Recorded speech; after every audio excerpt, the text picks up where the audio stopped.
there. Do you have any insight you can share on that? One of the things that is least known about Web3 is that almost all blockchains have programs with grants, almost all of them. So anyone can come and apply.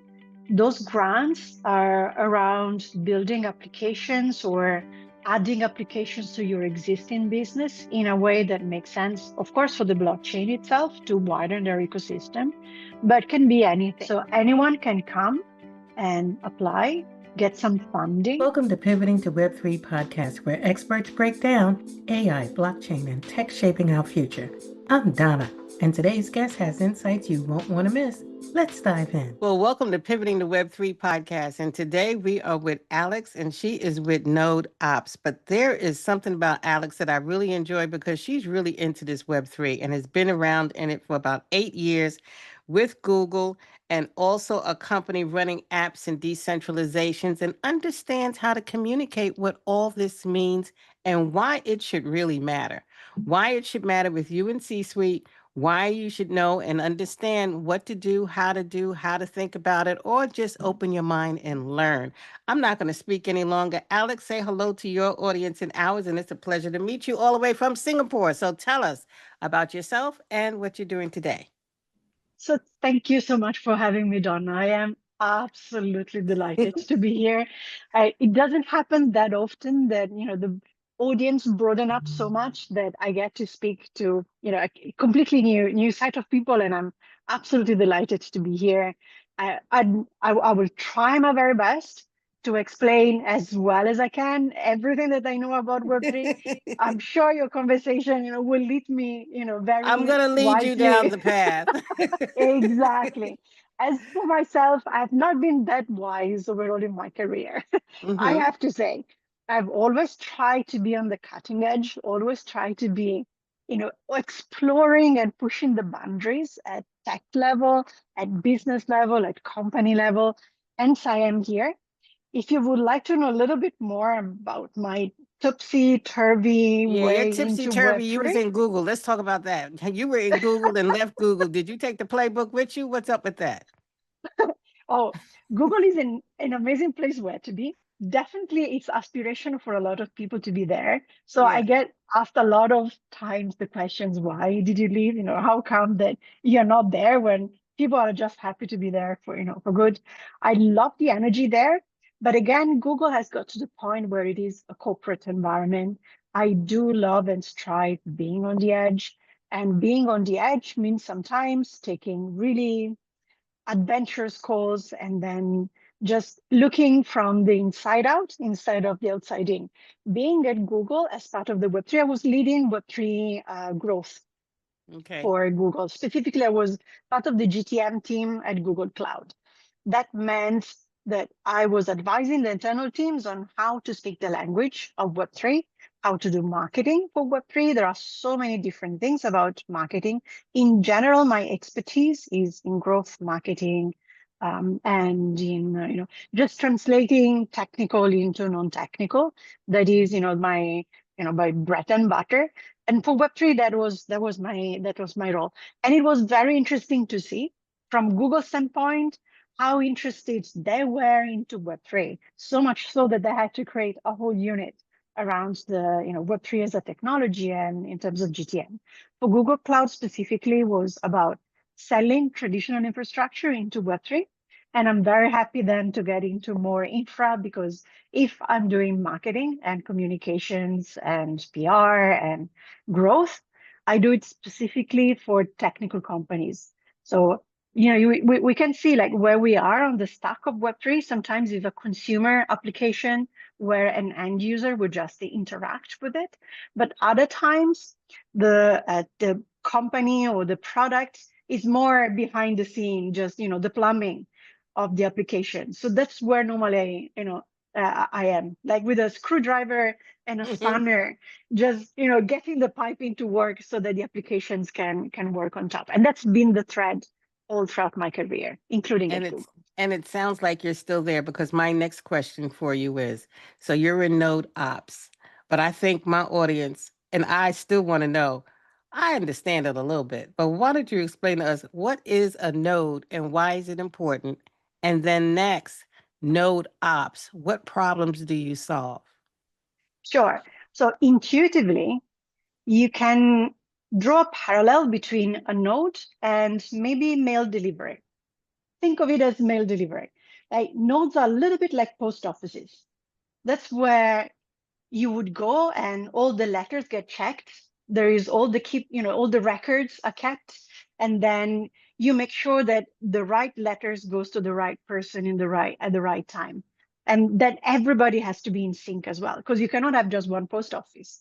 You have to have a network of Mm. post offices that work in a coordinated manner. So very much so for a blockchain network, you need to have places where all the logs of all the data are organized and then shipped and then kept as in a coordinated way and recorded for good. So that's where nodes are. That's where the data ledger lives, and where there is every single time that there is a new transaction happening, a new record is made and it sits on the node. So if you would like to read the blockchain, you will go to the post office and then just say, show me the record. And it is public, it is open, and the nodes will just tell you all the secrets of all the infrastructure and all the transactions that have happened on the blockchain. So it is not that complicated. It is a little bit like a coming together of data into one place. That is a node. And intuitively, I think you can see that there are networks that are connected, and each of these connection is a node.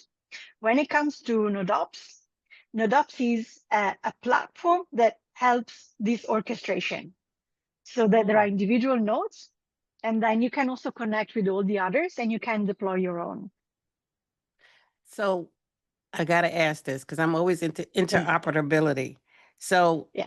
NodeOpsy, does it work just on one blockchain or can it work on more than one blockchain at the same time? Is it interoperable? Yes. So NodeOps is a platform that allows people to deploy nodes on many, many, many blockchains, not just one. So we do have a network that, how can I say, that makes it work for blockchain for the product itself of NodeOps. But then on top of NodeOps, the platform itself works with any blockchain. Oh, that seems pretty good. That's pretty simple. So, so how does that compare with if somebody's thinking about cloud computing, blockchain? How does all of these systems work together, or should they think about it separately? How does it matter to someone that is making decisions for their organization? So when you're thinking of cloud in general, like you think of two main components, two and a half. Two are the computation and the storage of the data. So say that you're a company and you're running and either like any type of business, right? You will have all the information about your customers or about your Hmm. transactions or your employees. All that information must be stored somewhere, like a box, like a proper data storage. But then it's not useful unless you can process it, right? You have to be able to access it, mix it up, or query to ask for it. So on the cloud, you have these two main components, and then the two and a half, the half are all the services that you can plug in so that you can make that storage and compute very helpful for you specifically. So maybe that you want to do certain type of thing, like you want to host a website, or you want to have online e-commerce website, or whatever you want to do. Like there are specific software that then you can deploy so that it makes it helpful for you. When it comes to the blockchain, you still need to connect to the internet. So you do Hmm. need a way of connecting to the wider ecosystem. And you still have data that is stored and then has some degree of compute as well. So when you're deploying nodes, you have to still deploy them on a cloud. And it can be a traditional cloud. And let me tell you a secret. A lot of Web3 companies are still using traditional infrastructure, hence my Hmm. role at Google Cloud, because I was selling Google Cloud to Web3 companies.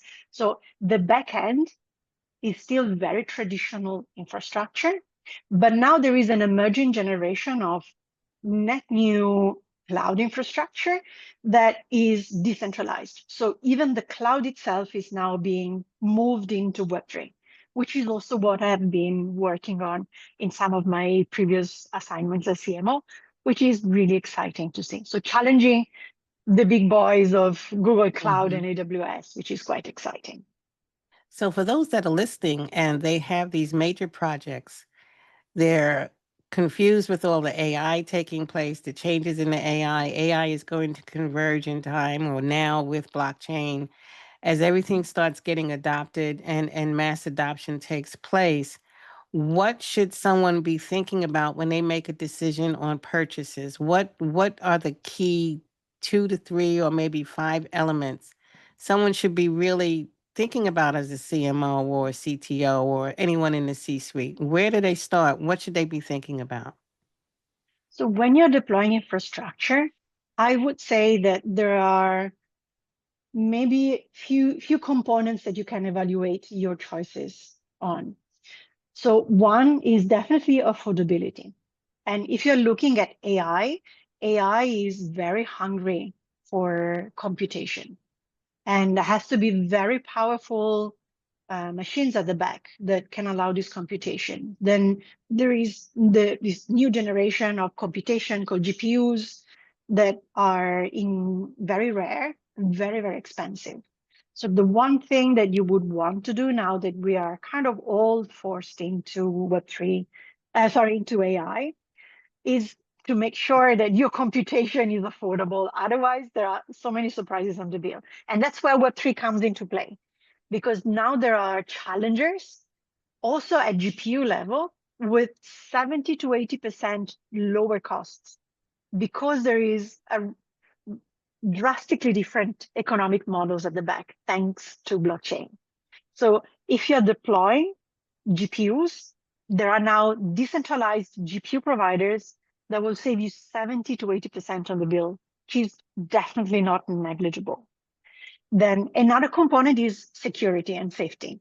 So if you're deploying your data somewhere as a company, as a business leader, definitely you don't want for someone to access your data and then get into trouble with regulators, especially if you're in a regulated industry like banking or healthcare.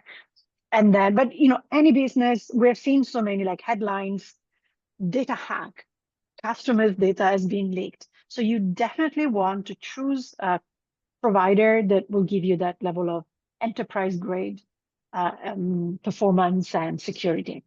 So you can evaluate this. Of course, big clouds, hyperscalers are very good at what they do, and they are really, really safe when they do what they do.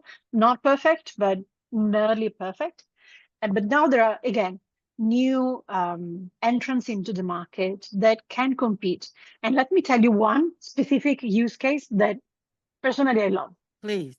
Because it just brings to life to me the idea of challenging the status quo with Web3 in a very relatable way. So say that you have these big cloud providers, they are maintaining all of the infrastructure at the back. So they have to have the big computers that are on data centers, then they have to run even the security guards. Like they're literally doing everything all the way to the application. But that is very expensive. And also that is very centralized, right? You have just one provider. If for whatever reason that provider takes a dislike for you and they close your account, you're doomed. There is no appeal there. These are private companies, right? That can happen at any point in time. So that's where Web3 and decentralized compute comes into play. So they will take smaller providers that otherwise wouldn't be able to be as popular as the hyperscalers. They will aggregate them and then get you to trust them as much as you would with an AWS or Google Cloud by using cryptography, which is very complex mathematical proof that what you say is true. They end up proving cryptographically that they are trustworthy for you to use and deploy. And these are enterprise grade providers, but they are not household names. So nobody would just go and find them unless they were with aggregators. So that's where a decentralized cloud becomes a massive marketplace for local economies, local entrepreneurs with smaller data centers who can now monetize that and find new customers, because the compute itself is as good as it could be, but the platform aggregates so many smaller providers, a little bit like an Etsy, where you have individual providers that can come together, and then with the marketing of Etsy itself, then you get to know all of them, and it's also discovering. So you have new models where new local economies, new employees can find new jobs because these data centers can now find new customers, make money, grow, and be more sustainable. And also link everywhere on the globe, which to me is very exciting. And they are sensor proof. That means that there's not going to be someone who can come and pull the plug and then just dislike you and pull the plug and say, no, we don't want you anymore as a customer. Go away. You cannot do any more business with us. It is that's where the blockchain becomes permissionless. As long as you are able to meet the criteria that are set in the code, and that code is equal for everybody. As long as you meet that requirement on the code, you're in. And nobody can, other than the code itself, kick you out. So that's a core promise of blockchain as a permissionless, decentralized infrastructure.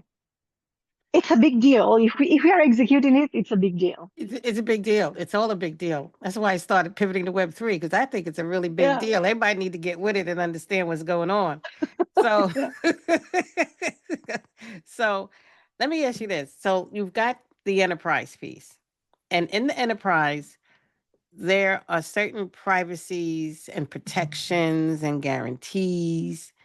And then you have the consumer side in some of your AI and different models, and no matter where you go in Web3, you have different tiers, it seems like, in privacy, data control, guarantees.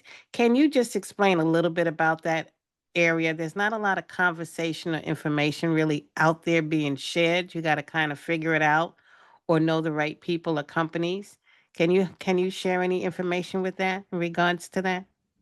Sure. So two main bucket of conversation for me to touch. One is regulatory environment, and so that safety and accessibility and understanding is in relations to regulators, essentially. And that is very much jurisdiction dependent. So in each country, this may be very different. So I'm not going to lie, it is not a straight walk in the park, but I will try my very best to unpack it in a Thank clear you. way. It's very different no matter where you are, especially here. Yes, definitely. Yeah. And the US definitely has taken, a strong stance, either in one direction or now completely in the other when it comes Welcome to to my crypto world. friendliness.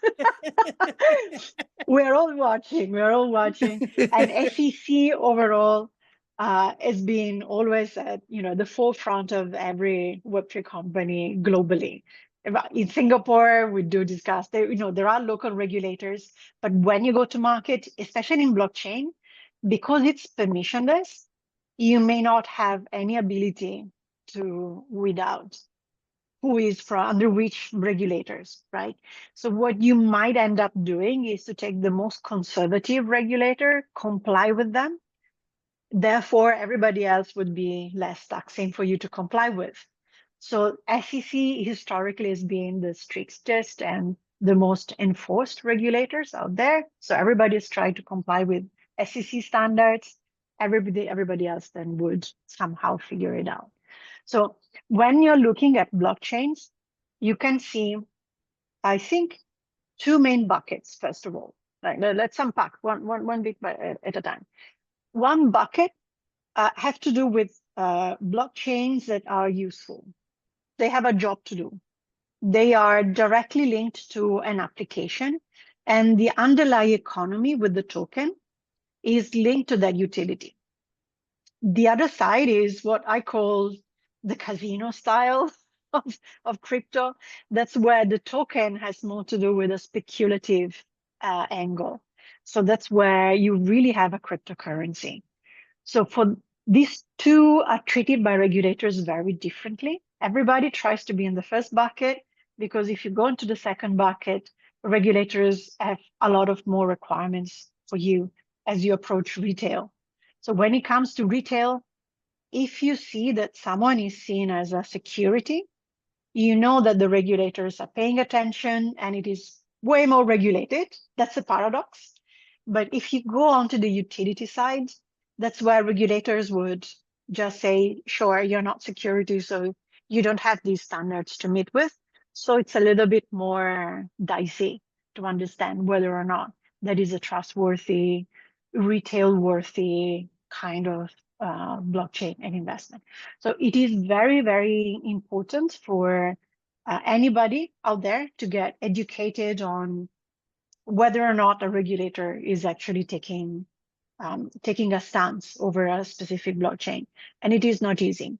But rule of thumb, if it is listed on an exchange that is for your jurisdiction, then that is okay, because those exchanges have a very high threshold of compliance if they want to be in business. And we've seen, especially in the US, a lot of problems with exchanges having to run away, close business overnight, and some founders getting really into trouble with regulators, or maybe not now. So I'm not going to get into any of the drama I know lately with some of I ain't them. even speaking on it, okay? I'm not gonna speak on It it. is always entertaining. In Web3, we say there is never one day that is boring. Actually, how I personally describe it is Web3, every day you live multiple lives every single day. I feel I have to count my years in dog years. I multiply by 7. It's so Wait a minute. intense. Just imagine being here, okay?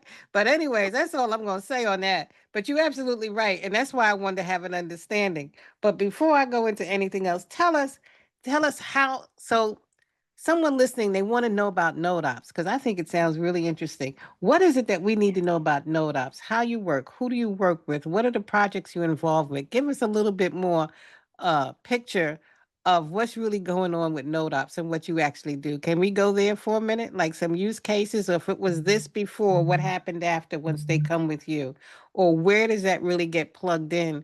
I want it to be really clear because to have somebody with your background and expertise and the playbooks that you have in your toolkit, I do not want to leave this conversation without giving the audience what they need to understand before the next episode. And make sure they can So, reach you. So get a little bit more detail on what Node Ops is doing and the benefits and why it really matters. sure. Okay, let me start with how to reach, because however well I try to explain it, the best thing that you can do is just go onto the website, deep dive into it, and then actually sign up and use the platform. So the website is nodeops.network. That's it. Nodeops.network. Very easy, Mhm. very simple. And the website has a lot of information beyond what I'm going to share now. NodeOps started not long ago. It's 18 months old. So by any standard is a startup, Okay. growing really fast. Already with, I think we've hit 4.1 mil revenue, which for a startup in tech is not a small deal. We are super proud of having done that. And I will give you some pieces of information that will challenge your thinking, I believe. Number one, our revenue is publicly auditable by anyone. So you go, there is a website called Dune Analytics.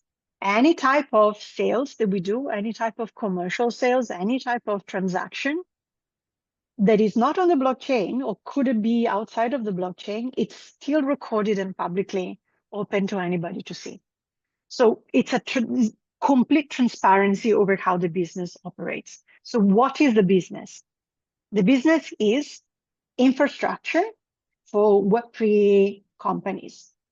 So nodes is a core part of what you need to do. You need to run nodes in order to run your applications on top of a blockchain. So we provide that as a service. So the formal name is Node as a Service. And that was the very first business that NodeOps did, hence also the name. But very, very quickly, they realized, because they scaled so fast, that they needed a lot of more infrastructure. A little bit like Google, actually. There is a parallel with Google itself. They launched the search, and then all of a sudden, all the queries of the data, all the cloud, it was not big enough for them. So they had to build their own. And then they said, oh, actually, it would be a good idea to make money from it as well, because they're actually very good product. So Right. very similarly, NodeOps first started with Node as a service, and then they generalized cloud, decentralized cloud. So if you want to deploy any type of application, you can come to NodeOps and just deploy a business. Or if you have some application and you want to run some security audit, you can do it. We're using LLMs and AI to do it. Super clever. You just come, just do the scan, and you get a report afterwards. Or you can come and deploy any type of applications, vanilla. That is like the more technical bit. As a retail person, if you want to interact, we have launched a token only, I think it's June, end of June. So with me, 2 months times 7 years. I don't know if you're really counting in dog years, it feels like a lifetime ago by now. So we launched out. I feel it. I promise you, Donna. I feel my age. Trust me, I feel mine, okay? I've been hanging around here a long time, imagine. And I'm now sure this. there is a component of Web3 in your in that as well. You I said, well, didn't pick the right. let me just jump in so I can keep moving. Always moving in Web3. Yes. So the other thing that you can do if you want to interact with the platform, it's very simple. And actually, I'll shock you how easy it is to interact with us. Do you know Okay. Telegram as an application? Right. Have you ever used Telegram? You Yes. can go on Telegram, deploy a bot on Telegram. It takes like nothing. You just select your search and then say, yes, I want you as a bot. Through that, you can deploy compute and earn rent on the compute. We made a competition with our audience. That's where my marketing hat comes into play. You can do this in 45 seconds. From Wow. 0 to 45 seconds in your pocket from your mobile, you can deploy compute and earn yield from it. So let me unpack this, because this is Yeah. too good to be true. Yeah, it is. When it comes, and then because when we started this conversation, you were asking, we were commenting, like the two of us, about how Web3 is actually an opportunity that should be more accessible by anyone. That there shouldn't be any gatekeeping because of lack of knowledge. So one thing that you can definitely do as an individual who is curious about Web3 is to test our platform for opportunities to earn yield. Yield as in, they called it farming for a reason. Like you seed something, and then out of waiting for that seed to blossom, you're going to get some value out of it. Specifically for us, that's compute. So someone is putting some compute on the network. You bet that that compute is going to be a good compute. A little bit like, I don't know, maybe I'm saying my age, a little bit like a Tamagotchi, where you can nurture it, right? By yourself, like a little flower that you have to grow. You bet on that with a little bit of your, pockets, and then that will give you APY or yield over the year or 3 months. You can choose how much you're going to get that for, and then you're going to get something out of it, some yield, some money out of it, real money. And it is very simple to do, and it is very intuitive, and you can do it either on main platform, or you can do it from Telegram. You can do it with nodes as well, and you can do it with compute. And I promise you, it's super intuitive. I am not a tech person. I can do it in 3 seconds, like 1, 2, 3, 4, 5 clicks, done. And we have so many tutorials as well. I like we'll talk about that. So I got a list in my head now. So nodes as a service. The nodes as a service sounds like it can be with smart contracts as well, or all of that kind of comes together for the operations, the platform, the execution, implementation, all of these pieces work together. So if you have a studio to make it really easy to do the smart contracts. And then you have another group like yourself for your nodes. All of these are as a service. So really a company doesn't have to make the big investment and start from scratch. There are enough pieces out there in the Web3 arena and decentralization to make it affordable as a company. You don't have to be a big enterprise to get into the Web3 space. Am I thinking clearly? I kind of got it. 100%. Oh, good. 100%. Whew, Yes. okay. You got it. For sure. So, Web3, yeah, core message is Web3 is accessible. There is no barrier. There shouldn't be any barrier other than knowledge, of course, and having a little bit of adventurous spirit to try it out. so you reached out to Pivoting to Web3 podcast. Did we cover off on what you wanted to share? What do you want to share to the 100%. I'm audience, sure. to the world, I'm and what do you want to, what else you want to talk about? I like talking to you. I'm scared to let you go. I try to get as many people curious about Web3 as I can.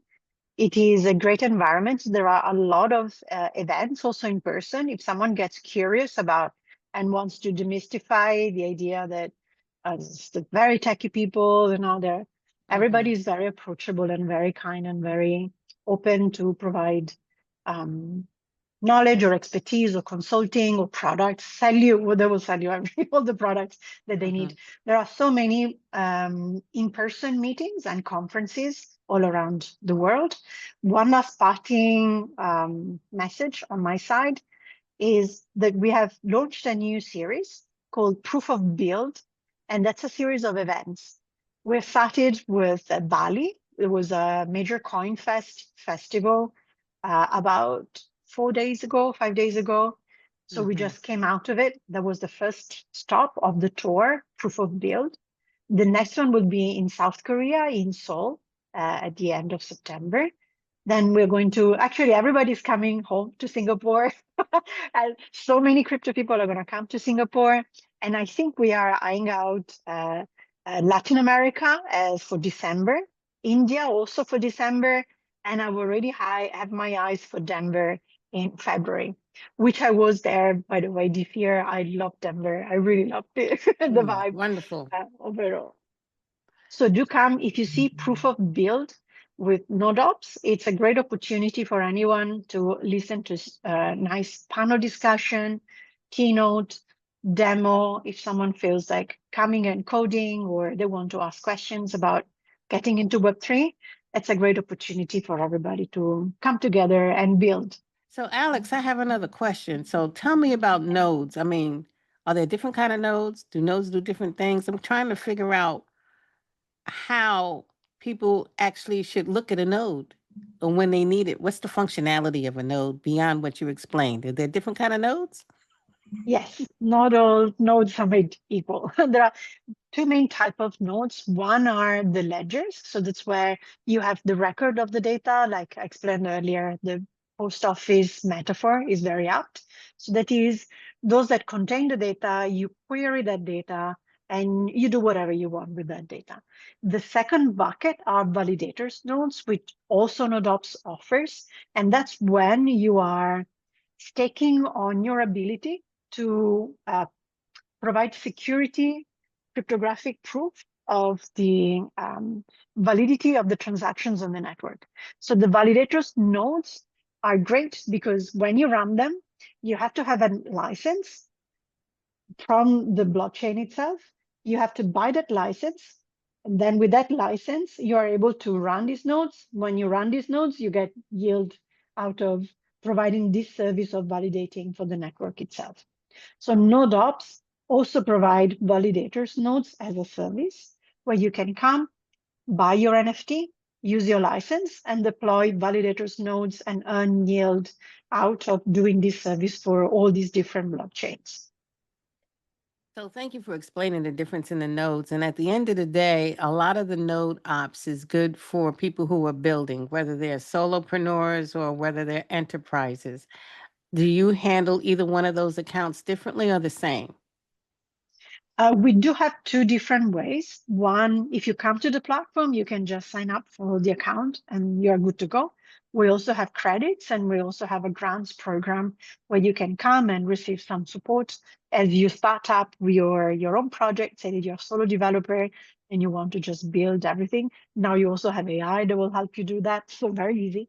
So you would come to NodeOps and you can claim a grant over $10,000 each grant. So it is very generous overall. And it is up to 3 million overall as a pot of grants. Or you can come and we have a great BD team that will handhold you as a larger enterprise, or maybe you have a more sophisticated infrastructure that you want to run.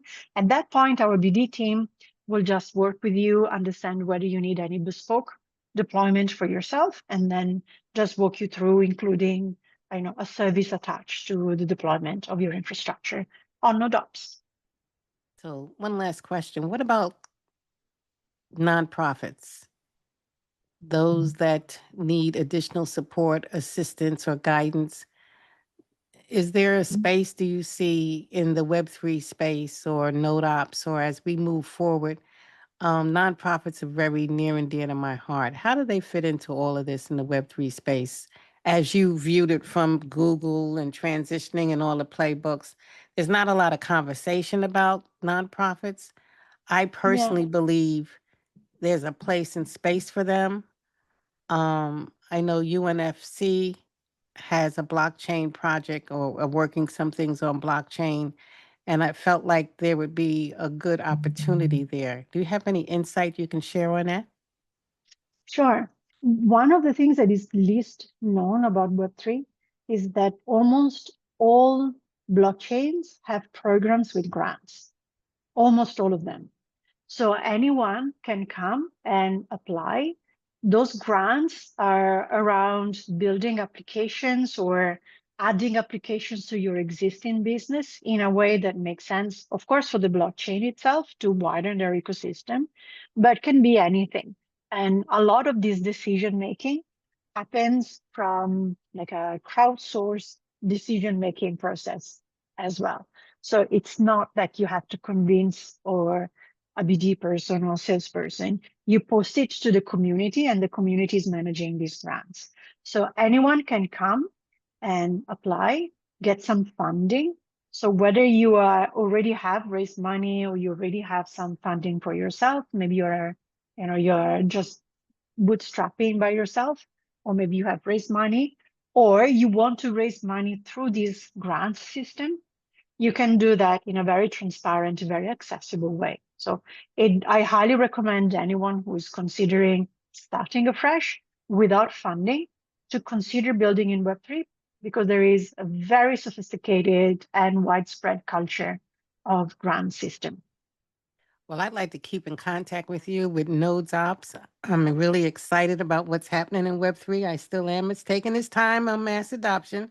Everybody's talking about AI right now, but I'm sure the blockchain economy and everything moving forward is going to really be embraced by everyone. And I really thank you for your time, consideration, and coming on Pivoting to Web3 podcast.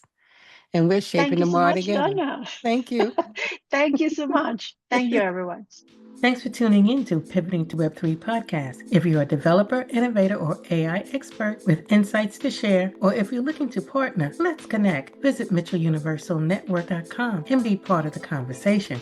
Want more content? Check out my playlist for more episodes. See you next time.